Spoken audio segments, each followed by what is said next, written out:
It's strange to see that so many centuries after the persecution of Galileo, the basic concept of the heliocentric universe, sorry, the heliocentric model of the solar system is still controversial. And we have loud and angry voices on the internet that are debating whether the universe should be regarded as geocentric or otherwise. What I find hilarious in this is that neither the Christians nor the atheists are being honest about what the matter is to be debated, whether you regard it as being about religion or tradition or history or science. It is not enough to only scrutinize skeptically the positive scientific argument for how the solar system works.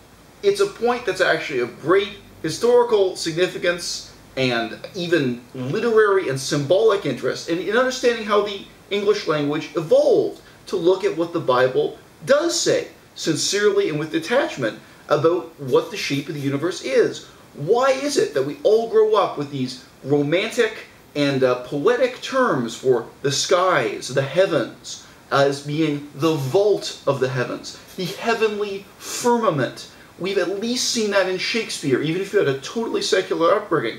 And if you had a religious upbringing, you probably read those words in the Bible without really thinking about what they meant or why they were used instead of clearer and more sensible words, and possibly your family discouraged you from asking hard questions. What firm? Why does the idea of firmness appear within firmament? And I think in general, as history went on, Bible translators tried to be as poetic and vague as possible in letting you know what the shape of the world really was in most ancient Judaism, preserved in and re-articulated in Christian tradition. Going back to the 14th century, the John Wycliffe translation of the Bible, and what his so-called first translation: "The firmament be made in the midst of the waters, and part the waters from the waters." The ancient Jewish view of the world in First Temple Judaism is that the ocean exists above the sky as well as below and surrounding the ground that we're standing on.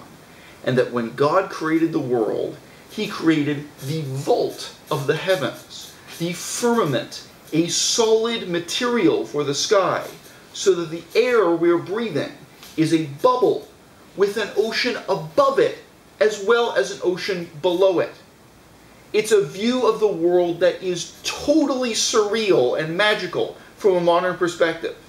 It isn't a competitor with or an alternative to the heliocentric view of the universe. It's not as if one is a model of an atom that has the neutron in the middle and the other one has electrons at the middle and the neutrons is it. No, there's absolutely no comparison. To use a totally modern Western translation by comparison, the New International Version of the Bible with the same passage says, "Let there be a vault between the waters to separate water from water." Okay? The water above the vault of the heaven and the water below. Right? That's how God supposedly created the universe. And in the later Wycliffe translation, going back again to the 14th century, he was already starting to become a little bit more poetic in rephrasing this. "Be made a firmament in the middle of waters, and divide it, waters from waters." Okay? If we're comparing the scientific model of the solar system to the biblical model of the solar system, we're comparing something that makes sense to something that looks like a Christmas snow globe, except the water is on the outside, the air is on the inside, and we have to imagine the sun and the moon being much smaller than the earth, not larger, and as being nestled inside that bubble that God created for you to breathe in. When you know that, all kinds of things make sense, not just in reading the Bible, but also reading Christian-influenced Western literature from Shakespeare's poetry on down. That's all I got for you, folks. If you want to be a skeptic, it doesn't just mean you question the value of scientific claims. It also means that you look skeptically at the world's history, philosophy, language, and literature with the same kind of detachment that we supposedly or hopefully ascribe to scientific process.